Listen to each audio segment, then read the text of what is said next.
Se você está lendo isto, eu já estou morto. Essas foram as primeiras palavras encontradas em um baú escondido no porão de uma casa em Haia, no inverno de 1677. O baú pertencia a Baruch Spinoza, que havia morrido alguns dias antes, aos 44 anos, oficialmente de tuberculose. Mas aqueles que conheciam Spinoza sabiam que ele não morreu de doença. Ele morreu de uma verdade. Uma verdade tão perigosa que corroeu sua alma até não sobrar nada além de ossos, e a determinação férrea de deixar registrado o que descobriu sobre a origem real da humanidade. A carta continuava: durante 20 anos, investiguei as escrituras sagradas não como um crente, mas como um anatomista disseca um cadáver. E o que encontrei nas entranhas dos textos que bilhões consideram divinos me fez compreender por que Sócrates foi forçado a beber cicuta. Algumas verdades são veneno para a ordem do mundo. Ninguém sabe quantas cópias dessa carta Spinoza escondeu antes de morrer. Ninguém sabe quantas chegaram às mãos certas. O que sabemos é que, 3 séculos depois, pedaços dessa descoberta ainda ecoam nos corredores mais escuros da filosofia, da ciência e da teologia. Porque Spinoza não descobriu apenas que a religião havia mentido sobre nossa origem. Ele descobriu algo muito pior. A religião havia inventado nossa origem para esconder o que realmente somos. E o que realmente somos é tão extraordinário, tão poderoso, tão absolutamente revolucionário, que se a humanidade um dia despertasse para essa realidade, nenhuma igreja, nenhum governo, nenhuma estrutura de poder conseguiria se manter de pé por mais de 24 horas. A carta de Spinoza não continha teorias filosóficas abstratas. Continha instruções práticas. Um mapa detalhado de como qualquer pessoa poderia redescobrir sua verdadeira natureza. Um manual de libertação que transformaria mendigos em reis e reis em nada. É por isso que a carta desapareceu. É por isso que os livros de Spinoza foram queimados. É por isso que, mesmo hoje, 350 anos depois, quase ninguém conhece a descoberta completa que ele fez. Mas eu conheço, porque passei os últimos anos reconstituindo cada fragmento que sobrou, juntando cada pista que Spinoza deixou espalhada em seus escritos públicos, decifrando cada código que ele usou para proteger a verdade dos olhos errados. E agora, vou te contar tudo, palavra por palavra, descoberta por descoberta. Nos próximos blocos, você vai ler a carta que Spinoza deixou para a humanidade. Vai descobrir não apenas de onde realmente viemos, mas o que realmente somos. E por que essa informação foi considerada perigosa demais para existir. Só te peço uma coisa. Se em algum momento você sentir que não quer mais saber, pare de ler, porque uma vez que você souber o que Spinoza sabia, não existe mais volta. A inocência, uma vez perdida, jamais retorna. Você tem certeza de que quer continuar? A carta de Spinoza começava com uma revelação que fez meu estômago se revirar quando a li pela primeira vez. A primeira mentira não foi contada pela serpente no Jardim do Éden. A primeira mentira foi a própria história do Jardim do Éden. Durante meses, Spinoza havia analisado palavra por palavra os textos originais do Gênesis. Não as traduções que chegaram até nós, carregadas de séculos de interpretação religiosa, mas os manuscritos mais antigos que conseguiu encontrar. E o que descobriu o deixou sem dormir por semanas. O texto original, escrevia Spinoza, não fala de um Deus criando humanos. Fala de humanos criando a ideia de Deus. Para entender isso, Spinoza teve que fazer algo que nenhum estudioso religioso havia tentado antes: ler o Gênesis como se fosse um documento histórico, não um texto sagrado, como se fosse o relato de eventos reais, escritos por pessoas reais, com motivações humanas reais. E quando você faz isso, quando remove o filtro da fé e lê apenas o que está escrito, uma imagem completamente diferente emerge das páginas. O Gênesis não é a história de como Deus criou a humanidade. É a história de como a humanidade inventou Deus. Observe, Spinoza escrevia, como o texto descreve o momento da criação. E disse Deus: façamos o homem à nossa imagem. Façamos. Plural. Não é um Deus único falando. São múltiplas vozes, múltiplas perspectivas. É o som de uma assembleia, de um conselho, de um grupo de pessoas decidindo qual versão da história contar. Spinoza havia descoberto que o Gênesis era, na verdade, um documento político, um manifesto de poder, uma ferramenta de controle social disfarçada de revelação divina. Pense nisso. Se você quisesse controlar uma população inteira, qual seria a ferramenta mais eficaz? Força militar? Riqueza? Propaganda? Não. A ferramenta mais eficaz seria convencer as pessoas de que elas nasceram quebradas, de que existe algo fundamentalmente errado com elas, de que precisam de salvação externa para se tornarem completas. A história de Adão e Eva, Spinoza continuava, é a primeira campanha de marketing da história. Seu produto? A dependência psicológica. Sua promessa? Redenção futura. Seu preço? Sua liberdade presente. Mas Spinoza foi além. Ele não apenas identificou a mentira, ele descobriu a verdade que a mentira estava escondendo. O pecado original não é algo que carregamos, ele escrevia. É algo que nos fizeram esquecer. Não nascemos decaídos, nascemos completos. Não precisamos de salvação. Precisamos de lembrança. E então Spinoza escreveu algo que mudou minha compreensão da realidade para sempre. O que chamamos de Deus não está acima de nós, observando e julgando. O que chamamos de Deus é a nossa própria natureza essencial, fragmentada e esquecida, projetada nos céus para que nunca a reconheçamos em nós mesmos. A primeira mentira não foi sobre desobediência no paraíso. A primeira mentira foi fazer você esquecer que você é o paraíso. Spinoza havia descoberto que toda a estrutura da religião ocidental foi construída sobre uma única premissa falsa, a de que existe uma separação fundamental entre o humano e o divino, e que essa separação é a fonte de todo o sofrimento, toda a culpa, toda a necessidade de autoridade externa. Mas e se não existisse separação alguma? E se o que chamamos de Deus fosse simplesmente o que somos, quando não estamos fingindo ser menos do que realmente somos? Eles nos convenceram, Spinoza escrevia, de que somos órfãos cósmicos, perdidos em um universo hostil, dependentes da misericórdia de um Pai celestial. Mas a verdade é que somos o universo se conhecendo através de bilhões de pontos de consciência únicos. Não existem órfãos, existem apenas filhos que esqueceram quem é o Pai. E quem é o Pai? A própria vida, a própria existência, a própria realidade se manifestando através de cada um de nós. A religião nos ensinou a buscar Deus fora de nós, porque, se descobríssemos Deus dentro de nós, não precisaríamos mais de padres, templos, dogmas ou qualquer forma de mediação externa. Seríamos autossuficientes espiritualmente. E pessoas autossuficientes espiritualmente não podem ser controladas, manipuladas ou exploradas. A primeira mentira, Spinoza concluía, foi nos fazer acreditar que somos menos do que somos. Todo o resto são apenas variações desse tema original. Você quer saber como nasceu a ideia de Deus? Spinoza escrevia na segunda parte de sua carta. Analise não o que os textos sagrados dizem sobre Deus, mas o que revelam sobre o medo humano. Spinoza havia passado anos estudando não apenas a Bíblia, mas textos de todas as religiões antigas: Suméria, Egito, Grécia, Roma, Pérsia. E o que descobriu foi um padrão perturbador. Toda religião nascia da mesma emoção primitiva: terror. O primeiro humano que inventou um Deus, ele escrevia, não estava inspirado pela beleza do mundo, estava aterrorizado pela sua própria mortalidade. Imagine-se como um dos primeiros humanos verdadeiramente conscientes. Você acaba de descobrir que vai morrer, que todos que você ama vão morrer, que nada do que você construir, nenhuma família que formar, nenhuma conquista que alcançar, impedirá a destruição total de tudo que você considera importante. Como você lidaria com esse terror existencial absoluto?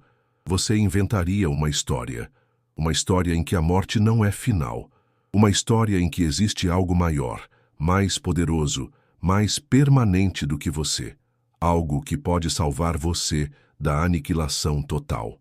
Deus, Spinoza descobriu, não foi criado pelo amor, foi criado pelo pânico. Mas Spinoza foi além dessa análise psicológica. Ele descobriu que o medo da morte havia sido sistematicamente explorado por aqueles que entenderam seu poder de controle. Observe, ele escrevia, como todas as religiões vendem a mesma mercadoria, vida após a morte. E observe como todas cobram o mesmo preço, obediência durante a vida. A fórmula era simples e genial. Convença as pessoas de que você tem acesso exclusivo à imortalidade, e elas farão qualquer coisa que você mandar. É aqui que Spinoza fez uma descoberta que me fez repensar tudo o que eu achava que sabia sobre religião. Ele descobriu que os primeiros líderes religiosos não eram necessariamente charlatães conscientes. Muitos deles genuinamente acreditavam que tinham uma conexão especial com o divino. Mas isso não tornava suas crenças verdadeiras, apenas tornava suas mentiras mais convincentes. O perigo, Spinoza observava, não está naqueles que mentem conscientemente sobre Deus. O perigo está naqueles que acreditam sinceramente em suas próprias ilusões sobre Deus. Porque quando alguém está absolutamente convencido de que fala em nome do Criador do Universo, não existem limites para o que essa pessoa é capaz de fazer. Não existem crimes que não possam ser justificados. Não existem atrocidades que não possam ser santificadas. A sinceridade religiosa, Spinoza escrevia, não é evidência de verdade. É evidência de auto-engano bem-sucedido. Mas a descoberta mais chocante de Spinoza sobre o medo e a religião ainda estava por vir. Ele descobriu que nossa relação com a morte havia sido deliberadamente distorcida, que o medo da morte, que deveria nos levar a valorizar mais a vida, havia sido transformado em uma obsessão com a vida após a morte, que nos fazia desvalorizar completamente a existência presente. Eles nos convenceram, ele escrevia, de que esta vida é apenas um teste para a vida real que vem depois. Mas e se esta vida for a vida real? E se a morte não for uma passagem para outra existência, mas simplesmente o fim natural de uma experiência singular e irrepetível? Spinoza havia chegado a uma conclusão radical. O medo da morte não era um problema a ser resolvido através da religião, era um sinal a ser compreendido através da filosofia. O medo da morte, ele explicava, é proporcional ao quanto você se identifica com coisas temporárias. Quando você compreende que sua essência real não é seu corpo, sua personalidade ou suas memórias, mas a própria consciência que observa essas coisas, o medo da morte se dissolve naturalmente. Aqui estava o insight revolucionário. Nós não somos seres que possuem consciência. Somos consciência que está temporariamente se manifestando através de formas humanas.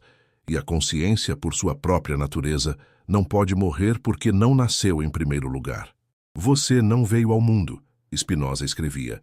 Você é o mundo se manifestando pontualmente como você. Quando essa manifestação específica terminar, o mundo continuará se manifestando através de bilhões de outras formas. Você não perderá a vida. Você se tornará vida novamente. Esta compreensão mudava tudo. Se você não é um fragmento separado lutando pela sobrevivência em um universo hostil, mas uma expressão temporária da própria força criativa universal, então não existe nada a temer, nada a proteger, nada a defender contra a morte. E se não existe nada a temer, então não existe nada que possa ser usado para controlá-lo. O medo da morte, Spinoza concluía, é a raiz de toda autoridade externa. Elimine o medo e toda a estrutura de poder religiosa e política desmorona instantaneamente. E você que está lendo isso agora, quando foi a última vez que realmente olhou para seu medo da morte? Quando foi a última vez que se perguntou se esse medo é realmente seu ou se foi cuidadosamente cultivado por aqueles que precisam dele para manter você obediente? Que poder você está entregando para outros em troca da promessa de que eles podem salvá-lo de algo que talvez nem precise de salvação? A descoberta mais diabólica da religião, Spinoza escrevia na terceira parte de sua carta, não foi como criar deuses, foi como criar pecadores. Spinoza havia notado algo perturbador em todos os textos sagrados que estudou: a progressão sistemática da autoestima humana para a autodepreciação. E não era acidental. Observe, ele escrevia, como as escrituras começam descrevendo humanos feitos à imagem de Deus e terminam descrevendo humanos como vermes inúteis, diante da glória divina. Esta não é evolução espiritual, é engenharia psicológica. Para entender como essa transformação aconteceu, Spinoza fez algo que nenhum teólogo havia tentado antes. Ele mapeou a evolução da culpa através dos textos bíblicos, como se fosse um cientista estudando a progressão de uma doença. E o que encontrou foi aterrorizante. A culpa havia sido sistematicamente injetada na psique humana através de uma sequência cuidadosamente orquestrada de redefinições. Ações que antes eram naturais se tornaram pecaminosas. Sentimentos que antes eram saudáveis se tornaram evidência de corrupção moral. Impulsos que antes eram celebrados se tornaram motivos de vergonha. A sexualidade, Spinoza observava, passou de força criativa sagrada para a fonte primária de pecado. Por quê? Porque a sexualidade conecta os humanos diretamente com o poder gerador da vida, sem necessidade de mediação religiosa. Ele havia descoberto que cada aspecto da experiência humana que poderia levar à autonomia espiritual havia sido sistematicamente demonizado. O prazer se tornou gula, a confiança se tornou soberba, a raiva se tornou ira, a curiosidade se tornou desobediência, a individualidade se tornou rebelião. Eles transformaram, Spinoza escrevia, cada impulso natural humano em evidência de corrupção moral. Por quê? Porque humanos que confiam em seus próprios impulsos não precisam de autoridades externas para lhes dizer como viver. Mas a descoberta mais chocante de Spinoza sobre a fábrica de culpa ainda estava por vir. Ele descobriu que a culpa não era apenas um efeito colateral do controle religioso, era o produto principal, a mercadoria mais valiosa que a religião vendia. A religião, ele percebeu, não existe para resolver problemas espirituais. Existe para criar problemas espirituais que só ela pode resolver. Pense na genialidade diabólica desse sistema. Primeiro, você convence as pessoas de que elas são fundamentalmente corrompidas. Depois, você oferece a única solução para essa corrupção. Finalmente, você garante que a solução nunca funcione completamente, mantendo as pessoas em dependência permanente. O perdão religioso, Spinoza escrevia, não é projetado para eliminar a culpa, é projetado para administrá-la, para mantê-la em níveis controláveis, mas nunca para erradicá-la completamente. Porque se a culpa fosse realmente eliminada, as pessoas descobririam que não precisam de salvação externa. Descobririam que são intrinsecamente completas, intrinsecamente valiosas, intrinsecamente conectadas com a fonte da vida. Spinoza havia identificado o mecanismo central de toda opressão psicológica, fazer as pessoas acreditarem que existe algo fundamentalmente errado com elas, e depois se posicionar como a única fonte de correção para esse problema inventado. Toda autoridade externa, ele observava, depende da autodesconfiança interna. Pessoas que confiam completamente em si mesmas não podem ser governadas por outros. Mas então Spinoza fez uma descoberta que mudou minha vida completamente. Ele descobriu que a culpa não é uma emoção natural, é uma emoção fabricada. Observe uma criança pequena, ele escrevia. Ela comete erros constantemente, mas não sente culpa até que seja ensinada a sentir. A culpa é aprendida, não inata. E se a culpa é aprendida, então pode ser desaprendida. A culpa, Spinoza revelava, é sempre sobre o passado, que não pode ser mudado, ou sobre padrões impossíveis, que não podem ser alcançados. É uma emoção que existe apenas para paralisar, nunca para motivar mudança construtiva. Emoções naturais, como arrependimento ou remorso, nos levam à ação corretiva. A culpa nos leva apenas ao sofrimento prolongado e à dependência de autoridades externas para alívio. Quando você sente culpa, Spinoza escrevia, pergunte-se, quem se beneficia com esse sentimento? Porque raramente é você. A descoberta mais libertadora de Spinoza sobre a culpa foi esta. Ela não tem função biológica ou psicológica útil. É puramente um mecanismo de controle social. Se você removesse completamente a capacidade de sentir culpa, ele escrevia, se tornaria mais ético, não menos, porque suas ações seriam motivadas pelo amor à vida, não pelo medo da punição. E então, Spinoza escreveu algo que me fez chorar quando li pela primeira vez. Você não é um pecador tentando se tornar santo. Você é um santo tentando se lembrar de quem sempre foi. A culpa não é evidência de sua corrupção, é evidência de seu esquecimento. O maior crime da religião, Spinoza escrevia na 4ª seção de sua carta, não foi matar pessoas em nome de Deus, foi matar Deus em nome da religião. Durante anos, Spinoza havia se perguntado por que sentia uma resistência instintiva sempre que ouvia descrições tradicionais de Deus. Não era ateísmo. Ele sentia profundamente a presença de algo sagrado na existência. Era algo mais específico. Ele sentia que o Deus descrito pelas religiões não apenas não existia, mas não poderia existir.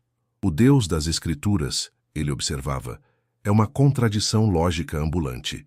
Ele é descrito como infinito, mas tem emoções humanas, como eterno, mas muda de opinião, como todo amoroso, mas condena pessoas ao sofrimento eterno, como onisciente, mas se arrepende de suas próprias criações. Spinoza havia descoberto que o Deus da religião era, na verdade, uma projeção aumentada das piores características da natureza humana. Eles pegaram, ele escrevia, a raiva, o ciúme, a vingança, o narcisismo e a sede de poder dos reis humanos mais tirânicos e chamaram isso de divindade. Não é Deus feito homem, é homem feito Deus. Mas Spinoza foi além da crítica. Ele se perguntou, se o Deus das religiões é uma ficção, o que realmente existe no lugar que essa ficção deveria ocupar? E foi aí que ele fez a descoberta que mudou não apenas sua compreensão de Deus, mas sua compreensão de tudo. Deus, ele escrevia, não é um ser supremo observando a criação de fora. Deus é a criação.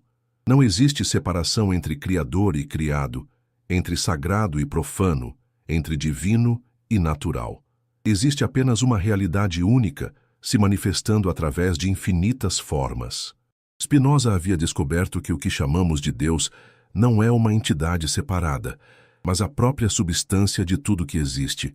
A força que faz as estrelas brilharem é a mesma força que faz seu coração bater. A inteligência que organiza os ecossistemas é a mesma inteligência que está lendo estas palavras agora. Você não está em Deus, ele escrevia. Você é Deus se manifestando como você, e eu sou Deus se manifestando como eu. E cada pedra, cada árvore, cada animal é Deus se manifestando como essa forma específica. Esta não era panteísmo romântico, era física espiritual rigorosa.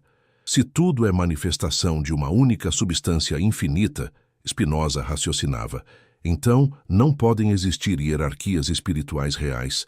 Não podem existir pessoas mais próximas de Deus do que outras. Não podem existir mediadores necessários entre você e sua própria natureza divina. E aí estava o problema real com a descoberta de Spinoza. Ela tornava a religião organizada completamente desnecessária. Se Deus não é um rei celestial que precisa de representantes terrestres, então não precisamos de padres. Se Deus não está em algum lugar distante que precisa ser alcançado, então não precisamos de templos. Se Deus não tem regras específicas que precisam ser interpretadas, então não precisamos de escrituras sagradas. A religião, Spinoza percebeu, existe para resolver um problema que ela própria criou, a separação entre humano e divino, mas essa separação nunca existiu. Foi inventada para justificar a existência de mediadores espirituais. Spinoza havia descoberto que somos como peixes procurando água enquanto nadam no oceano. Somos como raios de sol procurando o sol. Somos manifestações temporárias da própria força criativa universal, procurando desesperadamente por conexão com aquilo que já somos. O que você chama de eu, ele escrevia, é simplesmente o universo inteiro se focalizando através de um ponto específico de consciência. Quando você olha para uma estrela, não é um humano olhando para um objeto distante. É o universo se observando através de seus olhos. Esta compreensão mudava tudo. Se você é uma manifestação pontual da divindade, então cada pensamento que pensa é um pensamento divino. Cada emoção que sente é uma emoção divina. Cada ação que toma é uma ação divina. Não existe nada profano. Não existe nada que precise ser santificado por autoridades externas. Tudo já é sagrado por sua própria natureza. A busca por Deus, Spinoza concluía, é o que impede você de perceber que você é aquilo que está buscando. Mas então, ele fez uma observação que me deixou sem dormir por semanas. A razão pela qual as pessoas resistem a essa verdade, ele escrevia, não é porque ela é difícil de entender, é porque ela é impossível de controlar. Um Deus separado pode ter representantes. Um Deus que é você não pode ter intermediários. E aí estava a explicação para séculos de perseguição religiosa contra qualquer filosofia que reconhecesse a divindade inerente da natureza humana. Eles queimaram os místicos, Spinoza observava, não porque eram heréticos, mas porque eram desnecessários. Um mundo cheio de pessoas que sabem que são divinas não precisa de salvadores externos. A descoberta mais perigosa que fiz, Spinoza escrevia na quinta parte de sua carta, não foi sobre Deus ou sobre a religião, foi sobre a liberdade humana. E por que a maioria das pessoas fará qualquer coisa para evitá-la? Spinoza havia notado algo perturbador durante seus anos de estudo. Sempre que apresentava suas descobertas para outras pessoas, a reação inicial não era curiosidade ou entusiasmo, era terror. As pessoas, ele observava, não querem apenas ser livres. Elas querem ser livres sem ter que ser responsáveis por sua liberdade. Durante meses, Spinoza se perguntou por que suas ideias sobre a natureza divina da humanidade causavam tanto medo, mesmo em pessoas que se diziam oprimidas pela religião. E então ele compreendeu. A religião não apenas oferece salvação, ela oferece algo ainda mais valioso para muitas pessoas, a possibilidade de nunca ter que tomar decisões realmente importantes. Observe, ele escrevia, como as religiões estruturam a vida humana. Elas fornecem regras prontas para cada situação. Elas prometem que, se você seguir essas regras, não será responsabilizado pelos resultados. A obediência substitui o discernimento. Spinoza havia descoberto que a maioria das pessoas não quer liberdade real. Quer a ilusão de liberdade dentro de um sistema que tome todas as decisões importantes por elas. Liberdade real, ele escrevia, significa que você é completamente responsável por sua vida, que não existe ninguém para culpar quando as coisas dão errado, que não existe nenhuma autoridade externa para validar suas escolhas, que você deve confiar completamente em seu próprio discernimento. E isso Spinoza descobriu é aterrorizante para pessoas que passaram a vida inteira delegando suas decisões mais importantes para autoridades externas. A religião, ele observava, cria dependentes espirituais. E dependentes, mesmo quando reclamam de sua dependência, frequentemente preferem a segurança da prisão conhecida à incerteza da liberdade desconhecida. Mas Spinoza foi além dessa análise psicológica. Ele descobriu que a aversão à liberdade havia sido sistematicamente cultivada. Eles não apenas nos ensinaram a obedecer, ele escrevia. Eles nos ensinaram a ter medo de nossa própria capacidade de escolha. Nos convenceram de que somos intrinsecamente incapazes de tomar boas decisões, que nossa natureza espontânea é perigosa, que precisamos de supervisão externa constante. A estratégia era genial: convencer as pessoas de que a liberdade é perigosa e depois se posicionar como protetor contra essa perigosidade. Eles nos ensinaram, Spinoza escrevia, que seguir nossos próprios impulsos leva ao caos e ao sofrimento. Mas observe, quem causa mais caos e sofrimento no mundo? Pessoas seguindo seus impulsos naturais de amor, criatividade e conexão? Ou pessoas seguindo ordens externas de autoridades que afirmam saber melhor? Spinoza havia descoberto que a história humana é, em grande parte, a história de pessoas fazendo coisas terríveis não porque queriam, mas porque foram mandadas por autoridades que elas acreditavam serem legítimas. A obediência cega, ele observava, é responsável por mais atrocidades do que a rebelião jamais foi. Mas então Spinoza fez uma descoberta que mudou completamente minha compreensão da natureza humana. Ele descobriu que, quando deixadas livres para seguir sua própria natureza, sem medo ou manipulação externa, as pessoas naturalmente fazem escolhas que beneficiam não apenas a si mesmas, mas a toda a comunidade. A bondade, ele escrevia, não é resultado de disciplina moral externa. É resultado de conexão com nossa natureza essencial. Quando você compreende que é uma manifestação da mesma força vital que anima todos os outros seres, ferir outros se torna literalmente autolesão. A moralidade real, Spinoza descobriu, não vem de regras impostas de fora, vem de compreensão clara da interdependência fundamental de toda a vida. Você não precisa de mandamentos para saber que não deve envenenar o rio do qual você mesmo bebe, ele escrevia. Você não precisa de ameaças de punição divina para tratar bem as pessoas das quais depende para ser feliz. E aí estava a descoberta mais subversiva de Spinoza. A ética natural é superior à moralidade religiosa porque surge da compreensão, não do medo. Pessoas que agem eticamente por medo da punição, ele observava, são apenas criminosos esperando uma oportunidade segura. Pessoas que agem eticamente por compreensão são incapazes de agir de outra forma. Spinoza havia descoberto que a liberdade real não leva ao caos moral, leva à responsabilidade voluntária baseada na compreensão clara das consequências. Quando você compreende que vive em um sistema interconectado, ele escrevia, onde tudo que você faz afeta tudo mais, você naturalmente escolhe ações que beneficiam o todo, não por obrigação moral, mas por inteligência prática. Mas então, ele escreveu algo que me fez questionar tudo o que eu pensava sobre minha própria vida. A pergunta não é se você é livre para fazer o que quer. A pergunta é se você quer o que quer, ou se foi ensinado a querer o que outros querem que você queira. Quantos dos seus desejos são realmente seus? Quantas das suas metas foram implantadas por sistemas que se beneficiam de você perseguindo essas metas? Quantas das suas preocupações existem apenas para mantê-lo distraído de sua própria natureza extraordinária? A liberdade real, Spinoza concluía, começa com a liberdade de questionar tudo o que você pensa que quer. A descoberta mais perturbadora que fiz sobre a natureza humana, Spinoza escrevia na 6ª parte de sua carta, foi perceber que a maioria das pessoas está viciada em sofrimento e que a religião é o fornecedor mais eficiente dessa droga. Durante anos, Spinoza havia observado um padrão estranho nas pessoas ao seu redor. Mesmo quando tinham oportunidades claras de reduzir seu sofrimento, elas frequentemente escolhiam o caminho mais difícil. Mesmo quando a felicidade estava ao alcance, elas encontravam maneiras de sabotá-la. Inicialmente, ele escrevia, pensei que isso era simplesmente ignorância ou má sorte, mas depois comecei a suspeitar que era algo mais sinistro, uma preferência inconsciente pelo sofrimento familiar sobre a felicidade desconhecida.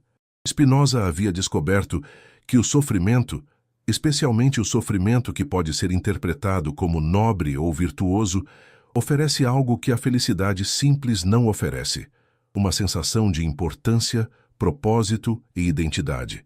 Observe, ele escrevia, como as pessoas falam sobre seus problemas. A energia, paixão, envolvimento emocional. Agora observe como elas falam sobre momentos de contentamento genuíno. Frequentemente há constrangimento, como se a satisfação fosse algo de que se envergonhar. A religião, Spinoza descobriu, havia sistematicamente explorado e amplificado essa tendência humana. Eles nos ensinaram, ele observava, que o sofrimento é evidência de virtude espiritual, que a dor é purificadora, que a privação é santificante, que quanto mais você sofre, mais próximo de Deus você está. Esta não era uma observação casual. Spinoza havia mapeado sistematicamente como diferentes tradições religiosas transformavam sofrimento desnecessário em virtude espiritual. O cristianismo glorificava o martírio e a autonegação. O judaísmo transformava a perseguição histórica em identidade fundamental. O islamismo prometia recompensas eternas proporcionais ao sofrimento temporal. O hinduísmo e o budismo explicavam sofrimento atual como purificação de karmas passados. Todas as religiões, Spinoza escrevia, concordam em um ponto. O sofrimento é necessário para a evolução espiritual. Mas, e se eles estiverem todos errados? E se o sofrimento não for um caminho para a iluminação, mas um obstáculo para ela? Spinoza havia chegado a uma conclusão radical. O sofrimento não ensina nada que não possa ser aprendido através da alegria e da compreensão. Compare, ele escrevia, o que você aprende através da dor com o que aprende através do prazer. A dor ensina o que evitar. O prazer ensina o que buscar. Ambos são úteis, mas apenas um é sustentável como base para uma vida. Mas a descoberta mais chocante de Spinoza sobre o vício em sofrimento ainda estava por vir. Ele descobriu que muitas pessoas usam o sofrimento como evidência de que estão vivendo uma vida significativa. Elas acreditam, ele escrevia, que se não estão lutando, se não estão enfrentando dificuldades, se não estão se sacrificando por algo maior, então suas vidas são triviais ou egoístas. A religião havia criado uma equação falsa, significado igual a sofrimento, e essa equação mantinha pessoas presas em ciclos desnecessários de dor autoimposta. Mas e se, Spinoza perguntava, o significado real da vida fosse simplesmente o fato de que você existe? E se você não precisasse ganhar sua importância através do sofrimento, porque já é intrinsecamente importante por ser uma manifestação única da força criativa universal? Spinoza havia descoberto que o sofrimento vicia, porque oferece uma forma de importância que não requer crescimento real ou mudança genuína. É mais fácil, ele observava, se sentir importante por causa dos problemas que você suporta do que por causa da alegria que você cria. O sofrimento não exige que você mude. A alegria exige que você se torne alguém capaz de sustentá-la. E pessoas que não acreditam que merecem alegria naturalmente gravitam em direção ao sofrimento como evidência de sua própria realidade. O sofrimento, Spinoza escrevia, é a forma que pessoas com baixa autoestima encontram de se sentirem reais. Se não posso me sentir bem comigo mesmo, pelo menos posso me sentir importante por causa da intensidade da minha dor. Mas então, Spinoza fez uma descoberta que mudou minha vida completamente. Ele descobriu que existe uma diferença fundamental entre sofrimento necessário e sofrimento desnecessário. Sofrimento necessário, ele escrevia, surge de circunstâncias externas que estão genuinamente fora de nosso controle. Sofrimento desnecessário surge de nossa resistência a aceitar o que já aconteceu ou nossa insistência em que a realidade deveria ser diferente do que é. Spinoza estimava que 90% do sofrimento humano estava na segunda categoria. A maioria da nossa dor, ele observava, não vem do que acontece conosco, vem das histórias que contamos sobre o que acontece conosco. E essas histórias, ele descobriu, eram quase sempre histórias que justificavam permanecer preso em padrões familiares de sofrimento. Observei pessoas, ele escrevia, que preferem ficar miseráveis em situações que conhecem do que arriscarem ser felizes em situações que não controlam completamente. Aqui estava a chave. O sofrimento oferece a ilusão de controle. Se você está sofrendo por algo que pode identificar e nomear, pelo menos sabe por que sua vida é difícil. A felicidade genuína é mais aterrorizante porque é menos previsível. As pessoas têm medo, Spinoza concluía, não da dor, mas do vazio que podem sentir se pararem de se distrair com a dor. E então ele escreveu algo que me fez chorar. Você não é nobre por sofrer, você é humano por sentir. Pare de confundir dor com profundidade. A prática que mais revela a corrupção da religião, Spinoza escrevia na 7ª seção de sua carta, não é a guerra santa ou a perseguição de hereges, é a oração. Porque a oração, como é ensinada, transforma o que deveria ser a experiência mais íntima de conexão com a vida em um exercício de mendicância cósmica. Spinoza havia passado anos observando pessoas rezando, em sinagogas, igrejas, mesquitas, templos, e o que via o perturbava profundamente. Elas não estão se conectando com o sagrado, ele escrevia. Estão negociando com um gerente celestial, oferecendo devoção em troca de favores, prometendo obediência em troca de proteção, tratando o infinito como se fosse um comerciante no mercado. A oração tradicional, Spinoza descobriu, estava baseada em 3 premissas falsas que corrompiam completamente sua função original. Primeira premissa falsa, que existe um Deus separado que pode ser influenciado por súplicas humanas. Se Deus é a totalidade da existência, Spinoza raciocinava, então não existe ninguém separado para receber suas orações. Quando você reza, você está literalmente falando consigo mesmo, mas com a parte de si mesmo que é idêntica à força criativa universal. Segunda premissa falsa, que o universo precisa de instruções humanas sobre como funcionar. A arrogância, ele escrevia, de pensar que você sabe melhor que a inteligência que organiza galáxias, como deve ser sua vida pessoal, é tão absurda que é cômica. É como uma célula do seu fígado tentando dar conselhos sobre como você deveria respirar. Terceira premissa falsa, que a oração é um último recurso quando outros métodos falham. As pessoas, Spinoza observava, rezam quando se sentem impotentes, mas a verdadeira oração deveria torná-las mais poderosas, não menos. Spinoza havia descoberto que a oração, quando feita corretamente, não era um pedido, mas um alinhamento. Não era uma tentativa de mudar a realidade externa, mas uma prática de sincronização com a inteligência que já estava organizando todos os eventos. A oração real, ele escrevia, não é por favor, mude isso. É ajuda-me a compreender como isso já é perfeito, mesmo que eu não consiga ver como. Mas Spinoza foi além da crítica. Ele descobriu qual era a função original da oração antes de ser corrompida pela religião. A oração, ele revelava, era originalmente uma tecnologia de consciência, uma forma de expandir sua perspectiva até coincidir com a perspectiva da totalidade. Uma prática de lembrar que você não é um fragmento separado, tentando manipular um universo hostil, mas uma expressão pontual da própria inteligência universal. Quando você reza dessa forma, Spinoza descobriu, coisas extraordinárias acontecem. Não porque um Deus externo intervém, mas porque você se alinha com padrões de energia e informação que já estão operando em níveis que sua mente consciente normalmente não acessa. A oração efetiva, ele escrevia, não muda o que acontece. Muda quem você é quando isso acontece. E quando você muda quem você é, você automaticamente percebe oportunidades e possibilidades que eram invisíveis antes. Spinoza havia descoberto que a consciência humana normal opera como uma frequência de rádio muito estreita. A oração genuína funciona como um ajuste de sintonia que permite acessar frequências mais amplas de informação e possibilidade. Quando você reza corretamente, ele explicava, você não está pedindo para que milagres aconteçam. Você está se posicionando para perceber os milagres que já estão acontecendo constantemente. Mas então Spinoza fez uma descoberta que revolucionou minha compreensão de como a realidade funciona. Ele descobriu que a oração mais poderosa é o agradecimento antecipado.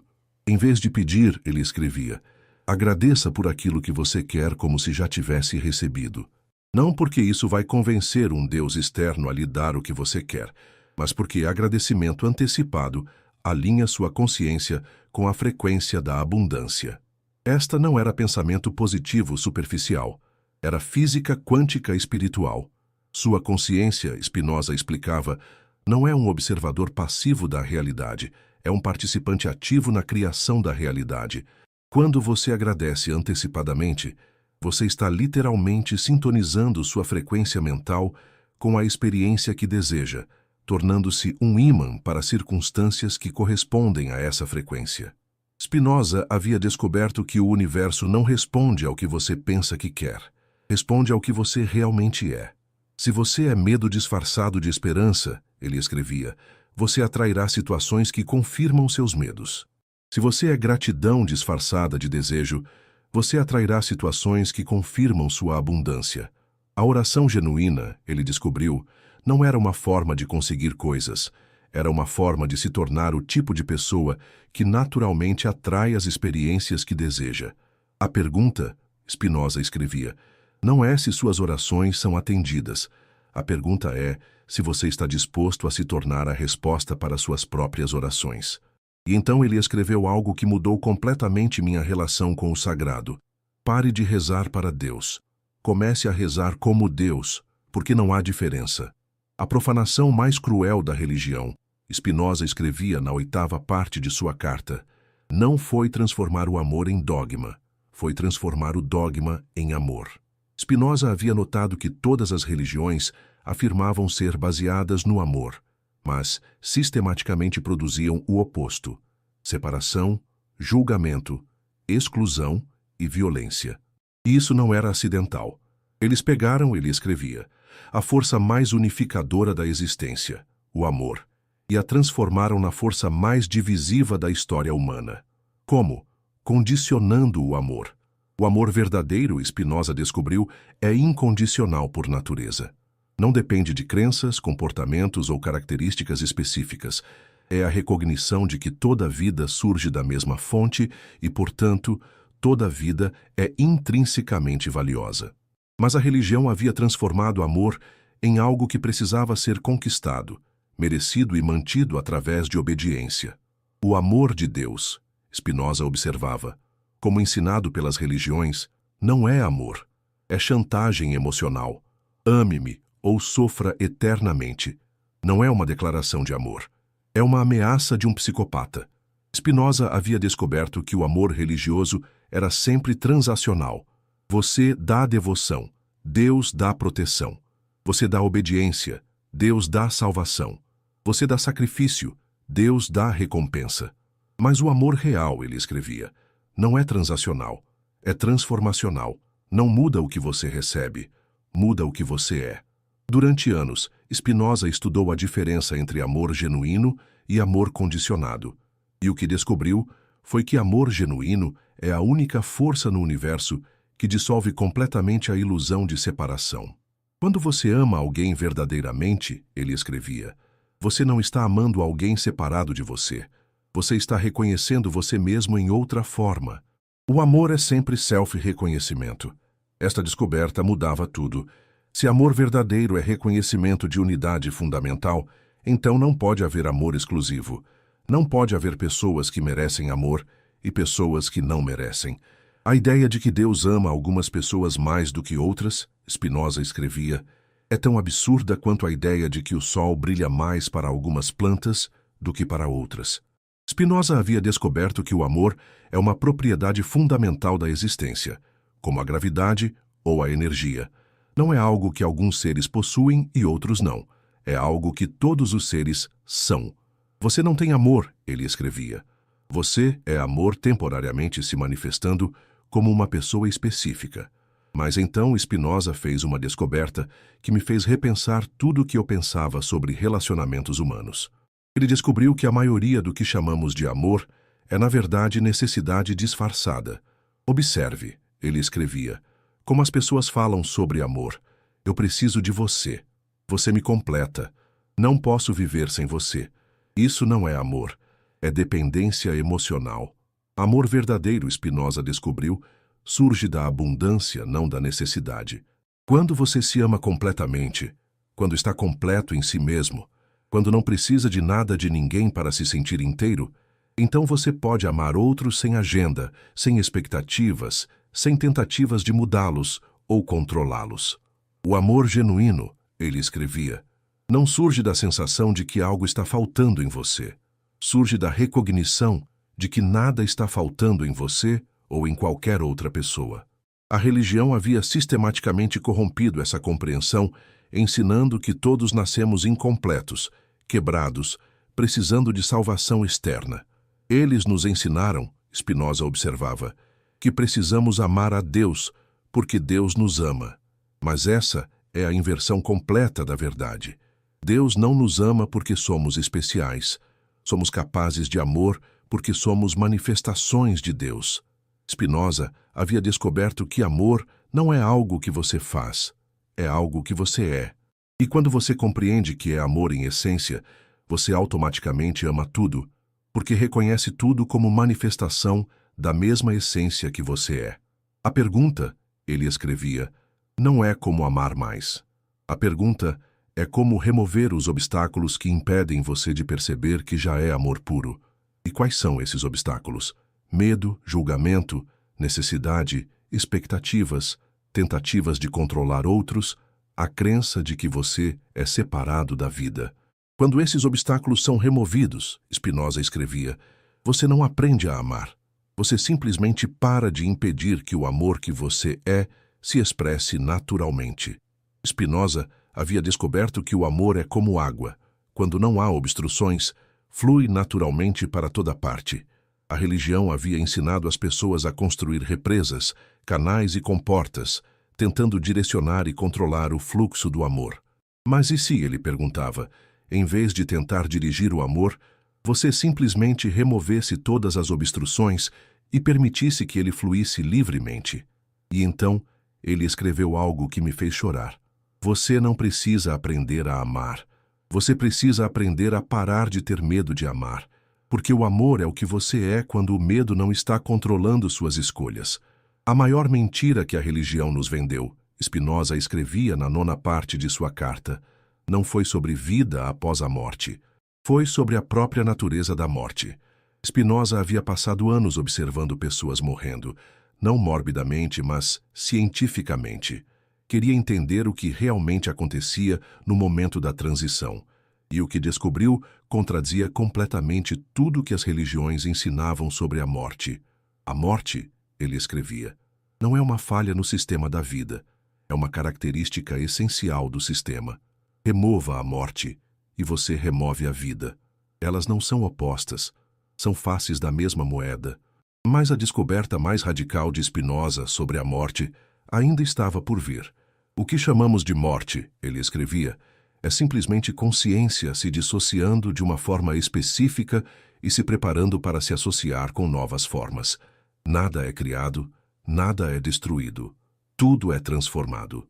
Spinoza havia descoberto que a consciência, aquilo que você realmente é, além de seus pensamentos, emoções e memórias, não pode morrer porque nunca nasceu.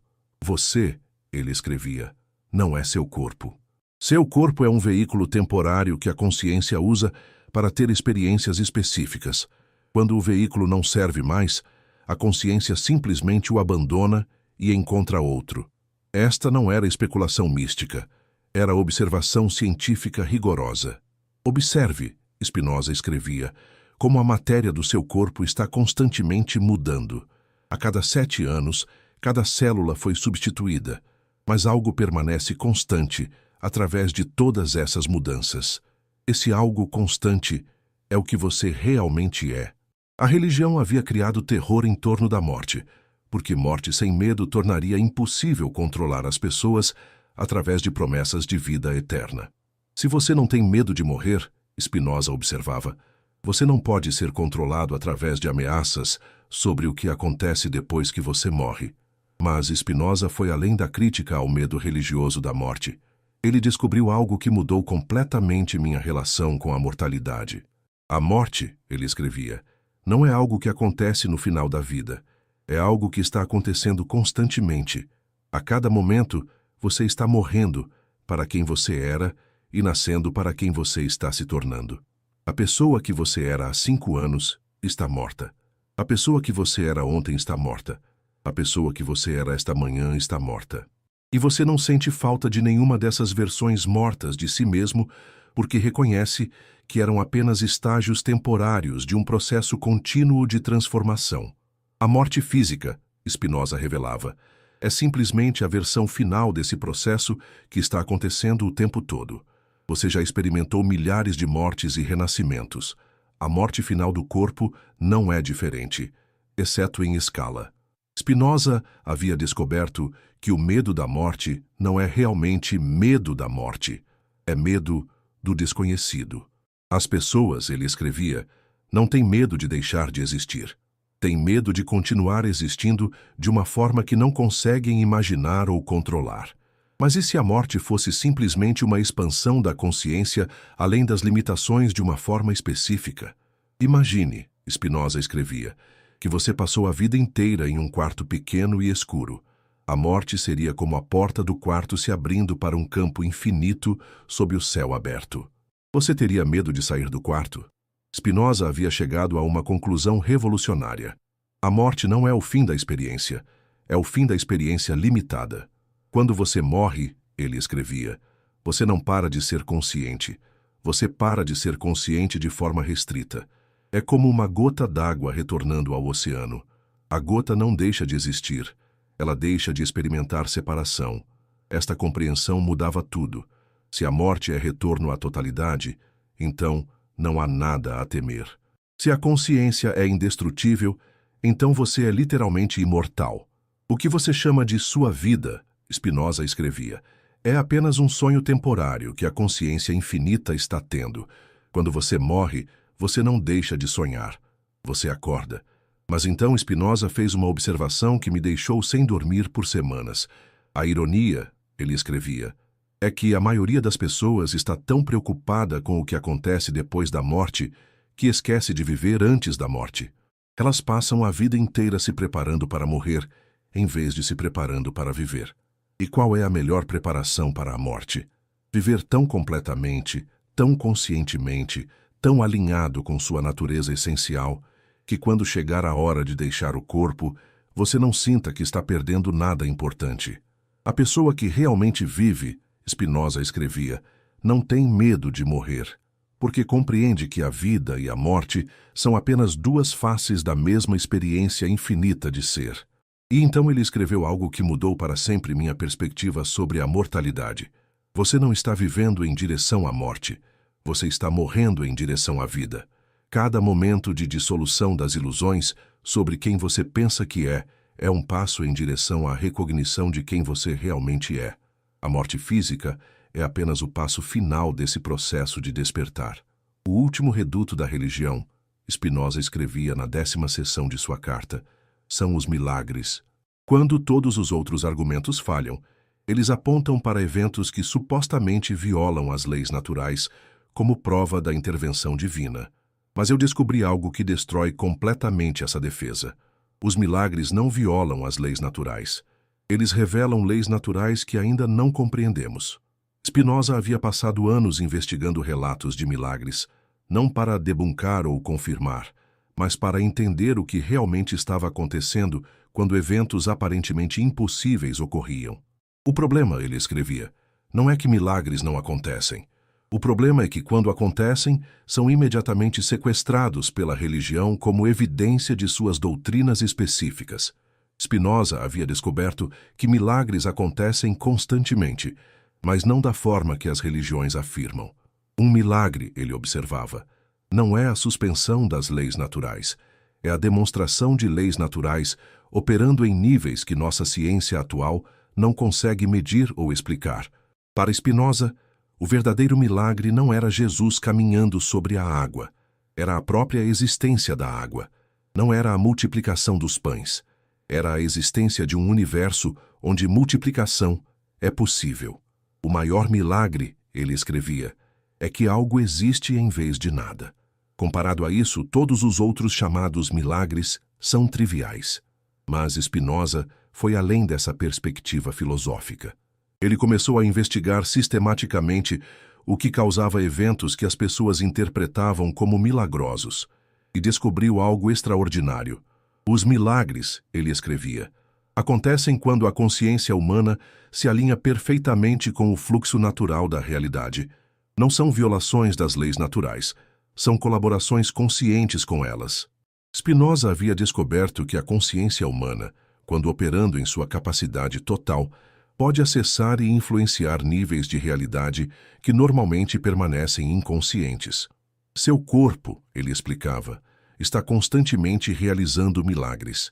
Está transformando alimento em energia, ar em sangue, pensamentos em químicos que alteram sua fisiologia. Está coordenando trilhões de células para funcionar como um organismo único. Está constantemente se curando, se regenerando, se adaptando. A diferença entre milagres normais e milagres sobrenaturais não era de tipo, mas de grau. Quando alguém se cura de uma doença terminal através da oração, Spinoza escrevia, não está acontecendo nada que o corpo não faça rotineiramente. A diferença é que a mente consciente se alinha com processos de cura que normalmente acontecem abaixo do limiar da consciência. Spinoza havia descoberto que o que chamamos de mente consciente é apenas uma pequena fração da inteligência total operando através de nós. Você, ele escrevia, é como o CEO de uma corporação que tem trilhões de funcionários, mas que só está consciente do que acontece em seu escritório no último andar. Os milagres acontecem quando você ocasionalmente se torna consciente do que seus funcionários inconscientes são capazes de fazer. Esta descoberta mudava completamente a natureza dos milagres. Em vez de intervenções externas de uma divindade separada, eram manifestações de capacidades naturais, operando em sua totalidade. O milagre, Spinoza escrevia, não é que Deus intervém ocasionalmente no mundo natural. O milagre é que o mundo natural é Deus se manifestando constantemente através de infinitas formas. Mas então Spinoza fez uma descoberta que revolucionou minha compreensão de como a realidade funciona. Ele descobriu que milagres acontecem mais frequentemente para pessoas que não acreditam que precisam deles. Observe, ele escrevia, quem realmente experimenta eventos milagrosos. Raramente são pessoas desesperadas implorando por intervenção divina. Geralmente, são pessoas que já se sentem completas, conectadas, alinhadas com a vida. Por quê? Porque desespero e necessidade criam resistência energética que bloqueia o fluxo natural da inteligência criativa. Gratidão e aceitação criam alinhamento que permite que essa inteligência se expresse livremente. A pessoa que precisa de um milagre, Spinoza observava, está declarando através de sua necessidade que acredita estar separada da fonte dos milagres. A pessoa que não precisa de um milagre está declarando através de sua completude que já está conectada com essa fonte. Spinoza havia descoberto a lei fundamental dos milagres. Eles acontecem não quando você acredita que precisa deles, mas quando você acredita que merece eles. E quando você compreende, ele escrevia, que é uma manifestação pontual da mesma inteligência criativa que organiza galáxias e faz estrelas brilharem, você naturalmente acredita que merece qualquer coisa que seja necessária para sua expressão mais plena. O verdadeiro milagre, Spinoza descobriu, não era conseguir o que você queria do universo, era descobrir que você é o universo temporariamente focado através de uma perspectiva individual. Quando você sabe quem você realmente é, ele escrevia, milagres param de ser exceções especiais e se tornam expressões naturais da sua verdadeira natureza. E então, ele escreveu algo que mudou para sempre minha relação com o extraordinário. Pare de esperar por milagres. Comece a perceber que você é o milagre que o universo está criando neste momento. A pergunta que mais tortura a alma humana, Spinoza escrevia na 11ª parte de sua carta, não é se Deus existe, é se a vida tem propósito. E a religião, em vez de responder honestamente a essa pergunta, criou uma resposta que garante que você nunca pare de procurar. Spinoza havia notado que todas as religiões ofereciam propósito, mas sempre um propósito que estava além desta vida, fora deste mundo, dependente de autoridades externas para validação. Eles te dizem, ele escrevia, que o propósito da vida é servir a Deus, ganhar salvação, alcançar o céu, escapar do ciclo de reencarnações. Mas observe, todos esses propósitos requerem que você rejeite ou transcenda sua experiência atual para alcançar algo futuro. Spinoza havia descoberto que essa era uma armadilha psicológica genial. Manter as pessoas focadas em um propósito futuro impedia que descobrissem o propósito presente. E qual é o propósito presente? Ele perguntava. Simplesmente ser plenamente quem você é, onde você está agora. Esta resposta soava simplista demais para Spinoza quando primeiro a formulou, mas quanto mais investigava, mais radical percebia que era. O universo, ele escrevia, gastou 13,8 bilhões de anos criando as condições exatas necessárias para que você existisse. Gastou outros 4,5 bilhões de anos evoluindo um planeta capaz de sustentar vida. Gastou centenas de milhões de anos evoluindo formas de vida cada vez mais complexas até chegar ao ponto onde sua existência específica se tornou possível. Quando você realmente contempla a improbabilidade astronômica de sua existência, Spinoza descobriu, uma conclusão inevitável emerge. Você não é um acidente cósmico. Você é um evento cósmico. Sua existência, ele escrevia, não é um problema que precisa ser resolvido através da descoberta de propósito. Sua existência é o propósito. Mas Spinoza foi além dessa realização. Ele descobriu por que as pessoas resistem tanto a aceitar que simplesmente existir é suficiente. A cultura nos ensinou, ele observava, que ter valor requer fazer algo extraordinário. Que significado vem de conquista? Que importância deve ser ganha através de esforço especial? Esta mentalidade, Spinoza descobriu, é o que mantém as pessoas presas em ciclos infinitos de insatisfação. Se você acredita que precisa fazer algo para ter valor, ele escrevia, você nunca será capaz de simplesmente ser valioso. Você sempre estará perseguindo a próxima conquista, a próxima validação, o próximo nível de significado. Spinoza havia descoberto que propósito verdadeiro não é algo que você descobre ou conquista. É algo que você é. Cada respiração que você faz, ele escrevia, é o universo respirando através de você. Cada pensamento que você pensa é o universo se conhecendo através de você. Cada emoção que você sente é o universo se experienciando através de você. Você não está tendo uma experiência humana. Você é a experiência humana que o universo está tendo através desta forma específica. O propósito de uma onda, Spinoza escrevia, não é chegar a algum lugar, é ser uma onda. O propósito de uma árvore não é se tornar outra coisa, é expressar plenamente sua natureza de árvore. O propósito de um humano não é transcender sua humanidade, é expressar plenamente sua humanidade única. Mas então Spinoza fez uma descoberta que mudou completamente minha compreensão de ambição e realização. Ele descobriu que quando você para de procurar propósito e simplesmente começa a ser autenticamente você mesmo, o propósito emerge naturalmente. As pessoas mais realizadas, ele observava, não são aquelas que descobriram seu propósito e depois o perseguiram.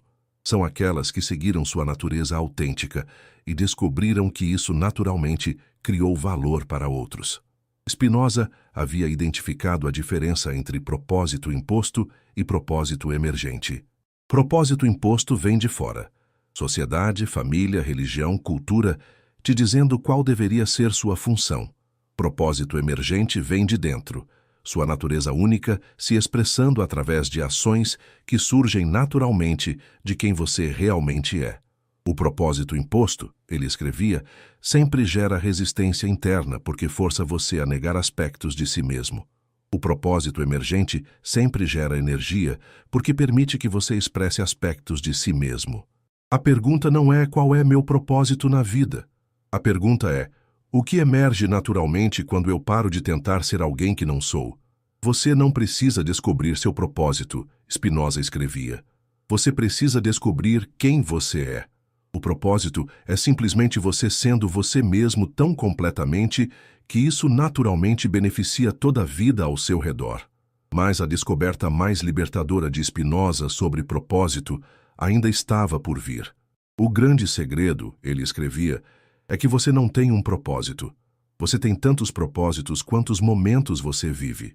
Em cada momento, seu propósito é simplesmente estar completamente presente para o que esse momento está oferecendo. E então, ele escreveu algo que me libertou de anos de ansiedade sobre encontrar meu propósito. Pare de procurar seu propósito como se fosse algo perdido que você precisa encontrar. Comece a viver seu propósito como se fosse algo que você já é e apenas precisa expressar. A crueldade mais sutil da religião, Spinoza escrevia na 12ª parte de sua carta, foi nos convencer de que a felicidade deve ser adiada, que a alegria nesta vida é suspeita, que contentamento presente é evidência de frivolidade espiritual. Spinoza havia observado como todas as tradições religiosas, de formas diferentes, ensinavam que a felicidade real estava sempre em outro lugar, no céu, na próxima vida, após a iluminação, depois do julgamento final. Eles transformaram, ele escrevia, a felicidade de direito natural em privilégio que deve ser conquistado. E, ao fazer isso, garantiram que a maioria das pessoas nunca se permitiria ser genuinamente feliz. Durante anos, Spinoza investigou a relação entre felicidade e espiritualidade e descobriu algo que contradizia completamente o que as religiões ensinavam. A felicidade, ele escrevia, não é recompensa por comportamento espiritual correto. A felicidade é comportamento espiritual correto. Quando você está genuinamente feliz, você está automaticamente alinhado com a força da vida. Spinoza havia descoberto que felicidade e espiritualidade não eram duas coisas separadas onde uma levava à outra. Eram duas descrições da mesma experiência. Uma pessoa genuinamente feliz, ele observava, naturalmente trata outros com bondade, não porque é moralmente obrigada, mas porque bondade surge espontaneamente de um coração contente. Naturalmente cuida do ambiente, não por dever ecológico, mas porque reconhece sua interdependência com toda a vida. A religião havia criado uma falsa dicotomia entre prazer mundano e realização espiritual. Mas Spinoza descobriu que essa separação era artificial. O prazer, ele escrevia, é a forma que a vida usa para nos dizer que estamos alinhados com nossa natureza. A dor é a forma que a vida usa para nos dizer que estamos resistindo à nossa natureza. Claro, Spinoza não estava falando de hedonismo irresponsável. Estava falando de algo muito mais sofisticado. Existe uma diferença, ele explicava, entre prazer que vem de alinhamento com sua natureza profunda e prazer que vem de escape da sua natureza profunda. Prazer verdadeiro te deixa mais energizado, mais conectado, mais capaz de amar. Prazer falso te deixa mais vazio, mais isolado, mais dependente de estimulação externa. A diferença, Spinoza escrevia, é que prazer verdadeiro surge de abundância interna. Prazer falso surge de carência interna. Spinoza havia descoberto que felicidade genuína não vem de conseguir o que você quer, vem de querer o que você já tem. A pessoa infeliz, ele observava, está sempre focada no que está faltando. A pessoa feliz está sempre focada no que está presente. Esta não era uma diferença de circunstâncias externas, era uma diferença de foco interno. Duas pessoas podem ter exatamente as mesmas circunstâncias, Spinoza escrevia, e uma ser miserável enquanto a outra é radiante. A diferença não está no que está acontecendo. A diferença está em como elas estão se relacionando com o que está acontecendo. Mas então, Spinoza fez uma descoberta que revolucionou minha compreensão de felicidade. Ele descobriu que felicidade não é uma emoção, é um estado de ser. Emoções, ele explicava, vêm e vão. São reações temporárias a circunstâncias temporárias. Mas felicidade verdadeira é mais fundamental que emoção. É a condição natural da consciência quando não está sendo perturbada por resistência à realidade. Spinoza havia descoberto que você não precisa criar felicidade. Você precisa parar de impedir felicidade. Felicidade, ele escrevia, é seu estado natural. É o que você é quando não está se contorcendo para ser alguém diferente, quando não está resistindo ao que é, quando não está perseguindo algo que acredita que precisa para ser completo. A felicidade não é algo que acontece para você, é algo que você é quando não está interferindo com sua própria natureza. Observe uma criança pequena, Spinoza escrevia, quando todas as suas necessidades básicas estão atendidas. Ela não está feliz por causa de algo específico. Ela está feliz porque a sua natureza está feliz. E então você cresce e aprende que felicidade deve ser justificada, ganha, defendida, mantida. Você aprende a desconfiar da alegria espontânea. Você aprende que contentamento sem razão específica é suspeito. A sociedade, Spinoza observava, nos ensina que felicidade sem sofrimento correspondente é irresponsável, que alegria sem luta é superficial, que paz sem conquista é complacência. Mas e se felicidade for simplesmente o aroma natural de uma vida vivida em harmonia com sua própria natureza? Você tem o direito, Spinoza escrevia, de ser feliz sem justificação. Tem o direito de sentir alegria sem ter conquistado algo especial. Tem o direito de estar em paz sem ter resolvido todos os seus problemas.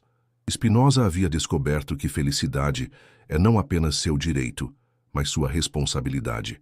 Quando você é genuinamente feliz, ele escrevia, você automaticamente eleva a qualidade de vida de todos ao seu redor.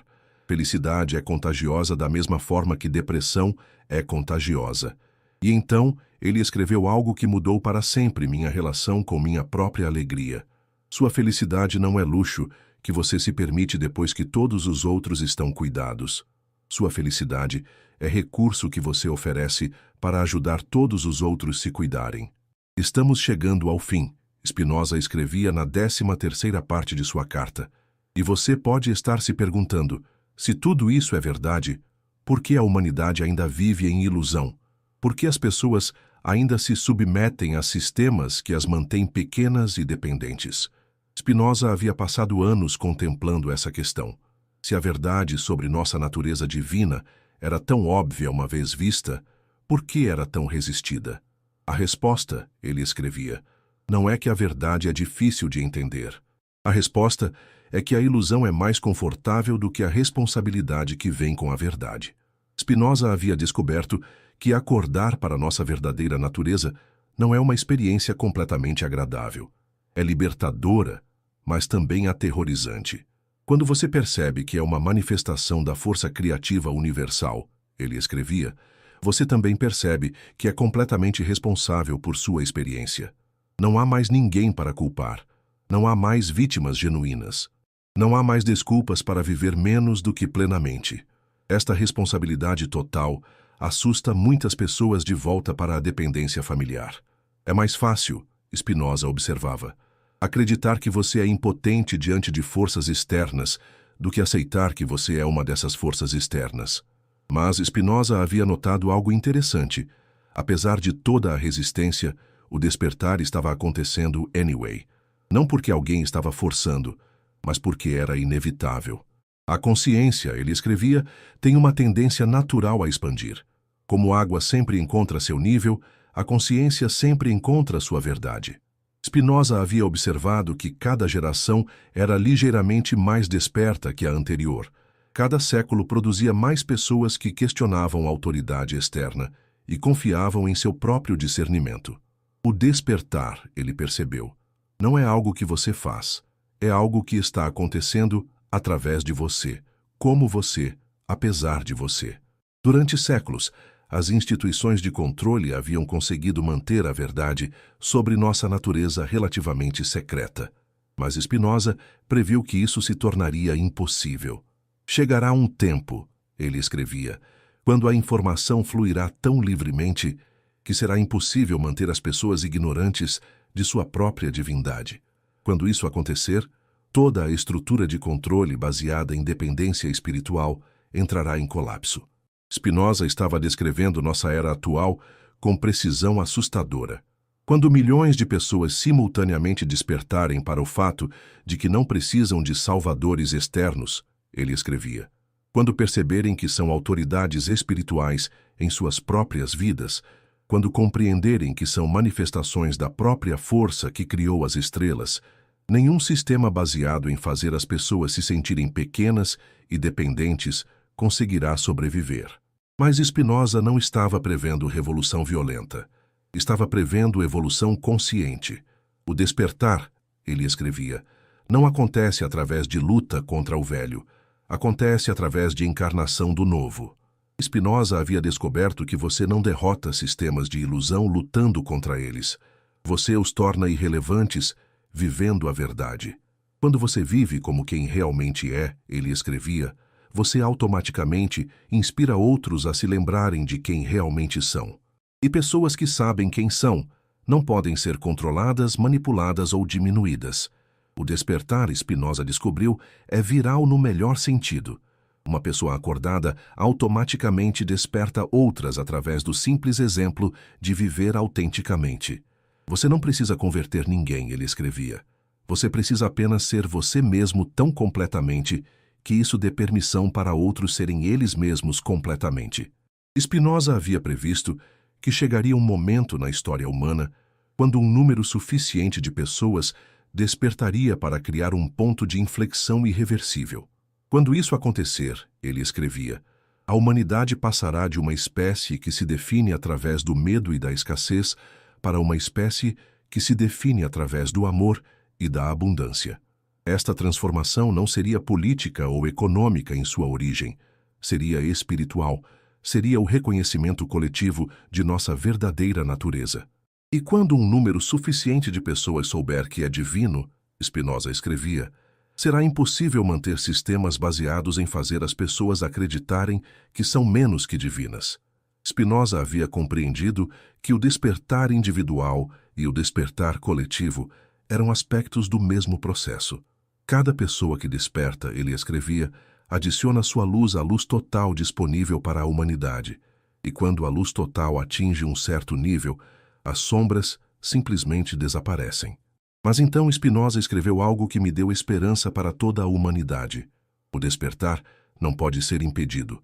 Pode ser adiado, distraído, disfarçado, mas não pode ser parado. Porque despertar é simplesmente a natureza da consciência sendo verdadeira para si mesma. E a natureza sempre vence. E você que está lendo isso agora, você faz parte desse despertar inevitável. Cada insight que tem, cada momento de reconhecimento de sua própria divindade, cada vez que escolhe amor sobre medo, você está acelerando o despertar coletivo da humanidade. Você não está apenas despertando para salvar a si mesmo, Spinoza concluía. Você está despertando para salvar o mundo. Se você chegou até aqui, Spinoza escrevia na parte final de sua carta, você não é mais a mesma pessoa que começou a ler. Isso não é metáfora, é fato literal. Consciência que encontra verdade é consciência transformada. Spinoza sabia que sua carta seria perigosa, não porque continha informações secretas, mas porque continha reconhecimentos que, uma vez vistos, não podiam ser desvistos. Eu passei 20 anos, ele escrevia, descobrindo que tudo que me ensinaram sobre minha origem, meu propósito e minha natureza era não apenas incorreto, mas intencionalmente enganoso. E agora transmito essas descobertas para você. Spinoza havia antecipado que muitos leitores sentiriam resistência, confusão, até raiva ao confrontar verdades que contradiziam crenças fundamentais. É normal, ele escrevia, sentir desconforto quando percebe que foi enganado por tanto tempo. É normal sentir raiva quando compreende quantos anos de sua vida foram desperdiçados perseguindo soluções para problemas que nunca existiram. Mas Spinoza também sabia que a transformação que sua carta poderia catalisar valia qualquer desconforto temporário. A dor de descobrir que você foi enganado, ele observava, é sempre menor que a alegria de descobrir quem você realmente é. Spinoza havia estruturado sua carta para ser mais que informação. Havia projetado cada sessão para ser uma iniciação progressiva em níveis mais profundos de verdade. Primeiro, ele explicava, você descobre que as histórias sobre sua origem são fabricadas. Depois descobre que suas motivações foram manipuladas através do medo.